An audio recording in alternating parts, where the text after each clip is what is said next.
Good morning, everybody. Welcome to your Rangers Review morning briefing for Thursday, the 24th of July. I'm Derek Clark, and I'm joined this morning by Jonny McFarlane. How's it going, Jonny? Good to be here, Derek. Yeah, sun is shining on the Rangers Review, so quite happy.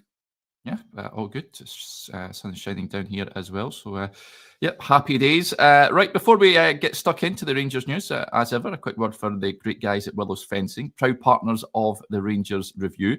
Got over 20 years of experience in the fencing game, and they are offering free consultations, whether it's a small-scale refurbishment or a large-scale complete fencing project. There's no task that they cannot or will not tackle. They're also offering 10% off with the code Rangers Review if you head on over to their website, willows-fencing.com. Right, well, we've not had you on since Rangers' first competitive fixture under Russell Martin. 2-0 win over Panathinaikos sets them up pretty nicely ahead of that return leg in Athens 6 days from now. Jonny, what were your impressions of the game? I've said it was a bit of a roller coaster ride. Certainly at halftime, if you'd asked me that Rangers would take a 2-0 lead over to Athens, I would have bitten your hand off for that. What did you make of what you witnessed on Tuesday evening? Yeah, it was such a weird game, wasn't it? A roller coaster is a good way to describe it, because you had a very different opinion after 30 minutes as probably what you did at half-time, because Rangers came good in the last 10 minutes of the first half. And then as the second half went on, they got better and better, obviously aided by the sending off, which was the right decision. It was a good decision by the referee. But overall, Derek, I think you have to look at it and say there was a lot to like about the way Rangers were set up. I don't know if it's been mentioned on here before. I know there was problems with the inverted fullbacks. I think it'll take time to bed that in, clearly. But it reminded me, as a plan, very, very much of the way Ange Postecoglou set up Celtic, which I've gone on about and on about and on about on here, being a way to attack the domestic challenges of Scottish football. And we know why, because the great success Postecoglou had with that system. So if that's how he's going to set up in the domestic game, if he's going to put the wide men wide, if he's going to have the fullbacks inverting into midfield to give you an overload in there and give you the platform to push more men forward, to break down the block, I'm pretty happy with that. I'm pretty happy with it. I've been a skeptic about this new system and the new regime in terms of some of the signings, but overall, I have to say, I really, really had a lot that I thought I like the look of this in that game.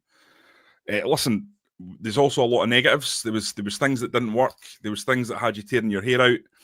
But I think you've got to understand and show a little bit of sense that we get that there's going to be a little bit of time needed to completely change all the wiring in these guys' heads to something completely different. And it is very, very different to the Philippe Clement style. You have to temper that by saying, obviously, Rangers could have been 3-0 down if it wasn't for Jack Butland. It could have been a really, really dodgy situation based on other outcomes that might have taken place in that first half. But as the game went on, in the same way as the game against Club Brugge, I thought Rangers really came into the game more and more. And I just saw a lot of things, Derek, that I liked. And there were some players, I think, who performed very, very well. And some players who showed that I think they're going to be big parts of this regime going forwards. And I think other ones that performed as we probably expected in terms of their previous showings for Rangers. But overall, you have to say a big thumbs up and a great result. Above all of this, a great result. 2-0 against Panathinaikos. That's a very, very good bit of going for a Scottish football team. It is, yeah. Especially for the first proper game. I thought the game might come around too soon. But you would have taken that all day long. There is still work to do, of course. It is only half time. I expect Panathinaikos to have a right go on next Wednesday, and whether the Rangers backline can withhold anything that they're offering is another matter, because there was a few scary moments, certainly, in that game on Tuesday night. Jack Butland certainly stepped up to the plate, and it leads me nicely on to the goalkeeper situation. I thought he was excellent, Jonny, on Tuesday night. I've got no issue with him staying and being the number one if he's producing that level of performance. Someone actually mentioned when I recorded the Q&A show yesterday, it's I think, or the morning briefing with Chris yesterday, it's the matches when he's not asked to do much that concentration sometimes is called into question, and it's more of a mental side of things. He cost Rangers a lot of goals last season, that's for sure, but yeah, he played his part on Tuesday. And news you'll find on the website this morning, folks, with the goalkeeper situation at the club.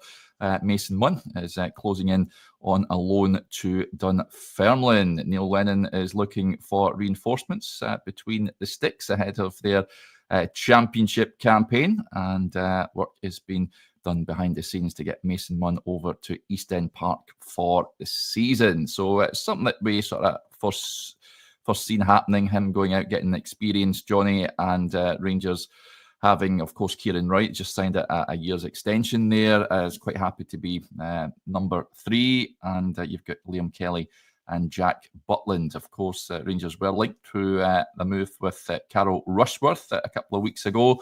But I think, according to reports down south, it looks like he's moving to, I think, Derby, the team quoted. He could be going on loan. Brighton we're keen on keeping hold of him. Pierce Charles has been linked as well, the Sheffield Wednesday goalkeeper. But where do you stand on that whole sort of goalkeeping situation at this point in time, given the performance that Jack Butland put in on Tuesday? Well, first and foremost, I agree with Guardian Zero. It is a great loan move for Munn, because you want to replicate some of the conditions that he might face at Rangers. And I think Dunfermline under Neil Lennon, and with the amount of money that's getting pumped into that club, they've got a new owner who's not short of a bob or two, who is quite serious about making Dunfermline a force again in Scottish football. I think they'll be at the top of that championship there or thereabouts by the end of the season. So it's going to be a team that's successful. It's going to be a team that's pushing for honours. And I think that's what Mason Munn needs, because he needs to work on that idea. If you're going to be Rangers goalkeeper, that there'll be spells when you're not involved in games, when the concentration has to be right. It's the same thing we're talking about there with Jack Butland.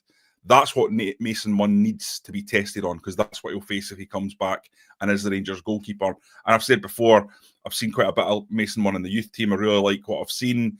He's a really sensible, intelligent young man. I've spoken to him a few times as well after games.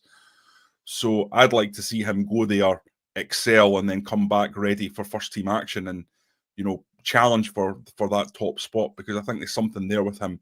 And it would be great to see a young player like that coming through the academy and coming through the system and taking that top spot for once, because we've not seen it too often over the years. But goalkeepers, right backs, left backs, I always think these are the positions that are easier to bring through young players, perhaps, into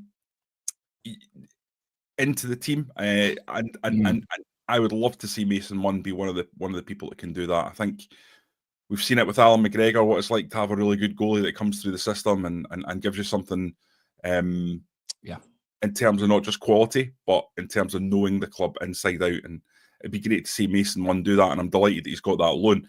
And larger than that, Derek, and the sort of big picture, I still think that despite Butland's excellent performance where he was man of the match, I'm still not sure that he's the sweeper keeper goalie that Russell Martin probably wants.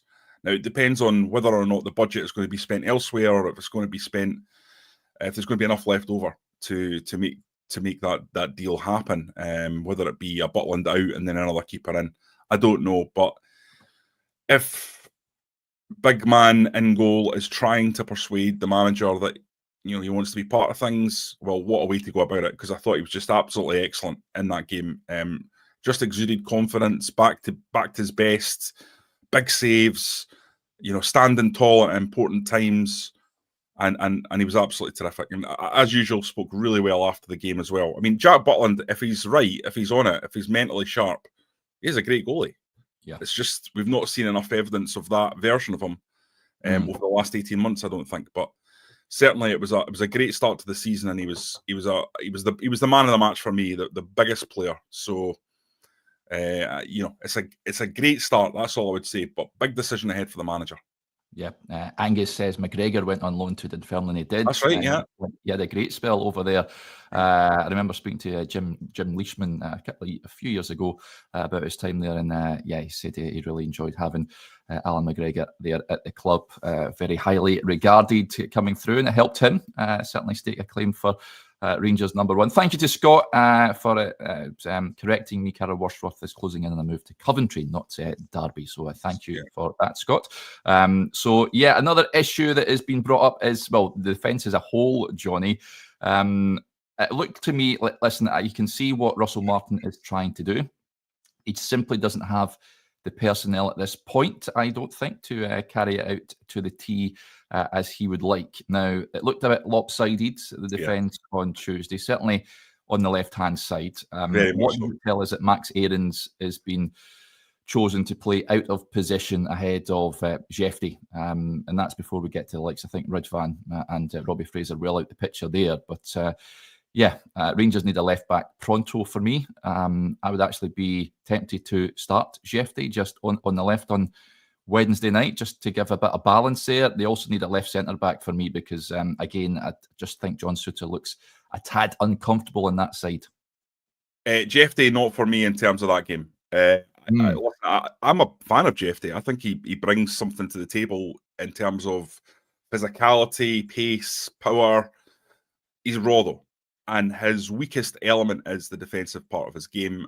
And I don't think you want that kind of potential calamity, potential lack of quality being exploited in a game when you know you're going to be on the back foot. So I actually think Max Aarons at left back will be more natural and better in this one coming up. But absolutely, Rangers need a left-sided left back. There's no doubt in my mind about that. Max Aarons, I think, in this system is going to be an auxiliary left back when there's injuries and things like that. I don't think he can be considered the. Where does that leave Jefte then, Jonny? Because the manager, we're going to find out. I think the manager's going to be asked about this, isn't he? I think we know that Ridvan Yilmaz is probably going to go elsewhere. There's interest there, and I think that's probably the right move for the club. Even though I do think Yilmaz is a good player, and if he was fit and firing at all times, then I would definitely rather have him at left back than Max Aarons. But you're not going to get a full season out of him, so you're better just to say, listen, you don't suit Scottish football. There's plenty of interest in you back in Turkey. Off you go back to your to that country, and with everyone's best wishes. It's certainly something that I'm expecting to get more information on as the press conferences rack up and as time goes on. And I would imagine there has to be a move for a left-sided centre-back and a left-back, Derek, if does feel that Yilmaz and Jefte need to go out. I'd be disappointed on Jefte because I do think there is a player to mould there. There is quality there. And Rangers will see the benefit in the long term of working him back into the first team and working on his issues. Because, as I said before, he's got the raw talent, the raw qualities required, I think, to make it in a top 5 league. He just doesn't have the kind of defensive nous. You've seen times, there was a game that I remember from last season, can't remember off the top of my head which one, but he was just so easily beaten at the back post, and it's happened so many times. He switches off. He needs to work on on the dirty side of the game. He's the kind of guy you would just love Walter Smith to have got a hold of, and just instill that stuff into him with the fear of God. That's what he needs, and he's someone that I think with that would be very, very valuable to Rangers. But listen, I get from Russell Martin's point of view, if he's looked at it last season and he thinks, I want someone a little bit more solid in there, then I can understand that too, because there's elements of the Scottish game when you need that ability to just deal with danger, and Jefte sometimes doesn't have that. Yeah, someone mentioned in the comments perhaps he might go out on loan. If he's not getting game time, then if I was Jefte, I would be banging on the manager's door saying that I want to play, because he certainly played a lot last season, more than anyone would have envisaged. But yeah, he has played a lot of European games last season as well for Rangers. So I wouldn't necessarily have. I'd be overly concerned if he was starting next week, but I get that some people would be a tad worried at that. What do you make of Giga? Yeah, I was actually going to move on to that. I thought he was okay. Didn't do anything wrong. Didn't think he was outstanding. John Souttar, for me, had such a strange game there. I couldn't quite decide if he was good or bad. Yeah, because there was a real roller coaster element to his performance. I suppose just like the team, he made a couple of amazing blocks after he'd made mistakes. He made some really good clearing headers, but also gave the ball away with sloppy passes. I've never liked John Souttar as a left centre back, Derek. I don't know about you. I just don't think he looks comfortable on that side. I always worry when he's on that side, and I know, he's played that role for Rangers quite a lot of times, but I just think he's so much better as a right centre back, and I just really would not play him there if I could avoid it in any way. I know this is going to sound, people will argue with me on this. I'd put in like a Ben Davis on a left centre back ahead of Souttar, just because I just don't think he's comfortable in there at all, and you just never know what's coming from him. And whereas at right centre back, I just think he's reasonably solid. It was a very, very strange game. I saw a lot of people on social media really going in on him, and I can kind of understand why, because there were moments where he was giving you a heart attack, but I also thought there was moments in the game when he was very good. Do you know what I mean? Did you feel the same way? I think when he got that booking, I was concerned in the first half early on, and you think, it's a long way until the game finishes here. Fair play for not getting sent off. But yeah, I get your point. He's good as a seized defender, John Souttar, but with the ball at his feet, I'm not too sure whether he suits the Russell Martin style. I know he can be good at times, but on the left-hand side, when he was playing alongside Goldson, I felt he was uncomfortable there on that left. So when Goldson left, you think, no, he'll just come out and really show the sort of the central defender he is. I thought he was decent enough when Goldson departed, although he was prone to mistakes here and there, and there are some that are not having him as a centre half, and I get that. You'd always want Rangers to look and try and improve in that position, and a left centre back for me is paramount. You mentioned Ben Davis. It's clear that he's not in the manager's thinking at the moment. Robin Popper has to be moved on, so they need to bring someone in. A left footer has to be brought in. Yeah, just to clarify, I mean, Ben Davies has to go, Derek. He has to go. Yeah. He can't cope with the rigours of Scottish football. He doesn't like the physical stuff. If you don't like the physical stuff, you have to go. It's as simple as that. Yeah.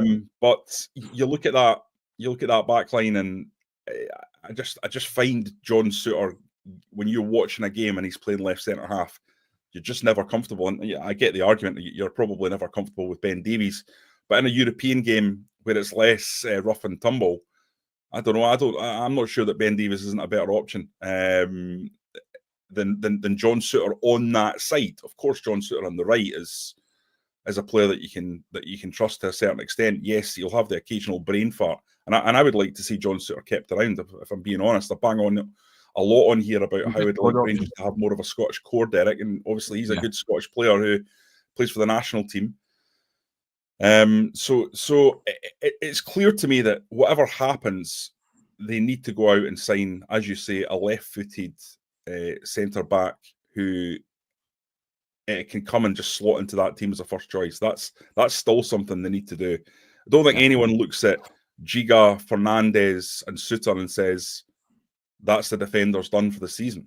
You need to go out and, I think, spend on a really good, solid centre half. There's been a lot of talk about Connor Cody. He'd certainly give you that experience, that leadership, that understanding at the top level with 10 England caps. But you also have to say, the longer that goes on, the more unlikely it would seem to be to get over the line, because there must be complications, because you'd have wanted him in long before now. Yeah. Leicester obviously have a new manager, and that new manager might see Connor Cody as part of the plans, or not wanting to let him go until he's had a real good look at him. Yeah. And that complicates things, obviously. So I think Rangers have got a bit of work to do in that back line, and that's going to be the big test of the the return leg is going to be Panathinaikos are going to start like a whirlwind and go after them because they'll need an early goal. And if they get an early goal, then it's going to be a real tie, a real game. And I think that's the one disappointment I've got on the game as a whole, Derek. And I know why, because it's a fitness thing. It's I kind of felt Rangers, once they got the second goal, didn't go for the kill, didn't push everything at it. I think I'd like to have just seen Russell Martin push a little bit more in that last 10 minutes. Like, it might not be a Russell Martin thing, let's be honest. I mean, he did throw on Igaman, Dessers, and Gassama, and I thought Gassama looked great when he came on. Obviously, great cameo. But it was just one of those where you feel like getting the third goal kills that tie stone dead. It reminded me a little bit of that Parma game in the 90s. You know, Rangers. Rangers going up against a team that had a man down 2-0. It's a really good result, but you know if you get the third, and I remember Van Bronckhorst, he hit the poster, he put one just wide right at the end. Yeah, it's a low shot. I remember it really well. I just can't remember if I hit the poster, if it went just wide. And you felt, this is going to still be a really hard tie out there in Parma. And so it was. Rangers got beaten 1-0, and it was right to the death of that game. It was squeaky bum time. It was stressful, and you don't want the game to be the same. And if it is, then they'll look back and say those last 10 minutes should have really, really pushed for that third.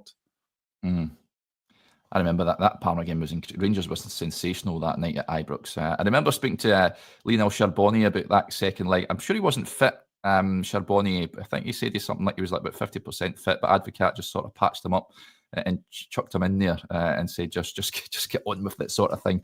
And Rangers managed to get through, but it was a famous old night because Parma at that point were littered with world-class players. People are saying Panathinaikos are not Parma. I think we know that, lads. Thank you for that. You know, Lillian Thuram and all those guys that were playing for them at the time. Cannavaro was there, wasn't he? Varone. Well, it was Cannavaro that got sent off, wasn't it? They had Varone. Yeah, that's right. Yeah. Crespo, was he there at the time? Yeah, I think so. They were a real top Italian side at a time when Italy was the best league in the world. Yeah. So it's probably be the equivalent of playing against, I don't know, Manchester City or something now in terms of the second or third best team in England. But Panathinaikos are nowhere near that good. It's just I suppose what I'm saying is the style of the game when you're going up against a team when the team is reasonably good, but they're a man down, and you can take advantage of that because you know it's going to be difficult in that next game. Yeah, a lot of people suggesting this. It sort of came to my mind as well. Stephen, Greg, and others saying, why are we moving on Nsiala? I actually thought before Russell Martin came out and said it's best that he goes out and plays games elsewhere, that he could be one of the 4 centre-backs this season. I was really wanting to see more of him, but it looks like, he's got interest in teams in Belgium. I certainly wouldn't be moving him on permanently. I think that there's a player there, and left-sided. Was he worth a shot, Jonny? Well, I've already said that. I'm something I'm quite surprised about. Again, I get it. He's not the finished article, Derek. If they want to get someone in that's absolutely, a guaranteed solid player, a Connor Cody type, then you totally understand why they would do that. Centre back is not a position you want to be taking chances on. They're not quite sure. But I just always felt there was something there with Nsiala. Uses the ball really well. Yes. Bit of a headless chicken. Yes. Had games where he was struggling. He also had games where he looked really, really good. Especially at Ibrox. And sometimes with a Rangers centre-half, part of the battle is in these games against teams that are just sitting in is you need a centre-half that moves the ball really quickly and accurately. And I thought Nsiala could do that. So if he makes a move to Belgium, I'd be, as you say, I totally agree. I wouldn't be making it permanent. I'd be trying to make it a loan. And if he moves, then make sure that you get at least £3 million for him to make it worthwhile. Because you look at the range of clubs that are interested. There's some good clubs in there. I think these clubs. Some were saying before. Some were saying, send them out to a team in the Scottish Championship that will have you. It tells you that this calibre of team's been linked, that he's not destined for that level. which tells you that he's really highly thought of elsewhere. So, I wouldn't be getting rid of him at this early stage for me. A few other interesting points coming in I wanted to raise. Well, first of all, Duncan says Barry Ferguson at 18 had Ariel Ortega in his back pocket all game. There's another player they had in their midfield. What a player he was, Ortega. Argentinian, and Barry at that age was sensational as well. In the forward areas, Finlay Curtis was speaking. Loved hearing his interview, his press conference yesterday, Jonny, about having his family in the stand, his mum crying and what have you. And it really is a boyhood dream stuff to come through the academy. He's been at Ibrox since he's been 6 years old. To score a goal like that is unreal. I'd imagine he wouldn't have got a wink of sleep on Tuesday night. He's probably still not slept. He'd be high as a kite. But Russell Martin said afterwards he hopes that it's just the start of things for young Finlay. Fair play to Russell Martin for starting him and giving him the opportunity. He certainly took it. That's two back-to-back man-of-the-match displays at Ibrox against Bruges and now, of course, at Panathinaikos. What do you make of Finlay Curtis? Can he have a big part to play this season, do you reckon? I'm not sure, Derek, to be honest. I need to see more. You remember that previous young players have come in and looked good over a spell, and that's one thing. And it's another thing completely making that a permanent thing over time. You know, Ross McCausland looked absolutely fantastic when he first came in under Philippe Clement and was a breath of fresh air. So young players can do that. It's whether or not they have the quality and the mentality to sustain it over a period. I certainly think Finlay Curtis is a talented guy, clearly got a really, really good attitude, speaks well after the game, and a lovely goal, some great football, wonderful first touch, great hit. I know it takes a deflection, but it's pretty minor. And after that, I thought he exploded into the game because I didn't think he'd actually done that much in the game prior to that. I was sort of thinking, maybe need to get Finlay Curtis off. But after that, you saw him sort of burst into life, the confidence flowing through him. And obviously, he's the guy that wins the foul that sees the man sent off for a second yellow card. So there was that. And then there was several other moments where he makes lovely little touches, and he was just obviously a kid that was energised at that point, and well done to him. And you know, you have to take your opportunities at Rangers, and he's certainly done that. As for the longer term, I would be guessing, Derek. And if I would be guessing at the moment, based on everything I've seen over young players at the past, I would say probably not. But you know, I hope that that's wrong, because as I've said before, this team needs some Scots in it, and Finlay Curtis knows everything about Rangers. He's been here since he was a little kid, and you need guys like that in and around the dressing room. So I hope that he does become a player that offers something to the first team over a longer period. It's up to him now. It's not, you know, nothing I say matters in it. It's up to him to grasp the nettle and make sure it happens. Yeah, he needs to be aware that that's not him made it, but he seems to have a mature head on young shoulders. So I really hope he can kick on. With that being said, I mean, on the other flank, Kieran Dill continues to unimpress, it's fair to say. There's a point here as well saying that if Cortez can't make it over Dill, then that's him done. Oscar Cortez is another. We spoke about him on the show yesterday. I don't know where we're at with Oscar Cortez, Jonny. Now, Joshua brought up a point when he was on earlier on in the week that it could be perhaps just taking time, baby steps perhaps with him, given that his injury history at Rangers. I'm not too sure. Where are we with Oscar Cortez? Do you reckon that he's not getting a look in the other night? Should we be writing him off? And on Kieran Dowell, the right wing experiment, are you sticking by that if Tello Asgard is still unavailable for that game? Would you like to see him out there wide right? No, I certainly don't. I'd class Dowell in a similar category as Ben Davies, really. Just a guy that I just don't think is good enough for Rangers. He's a fine player in the Championship. I think he was pretty good for Birmingham in League One.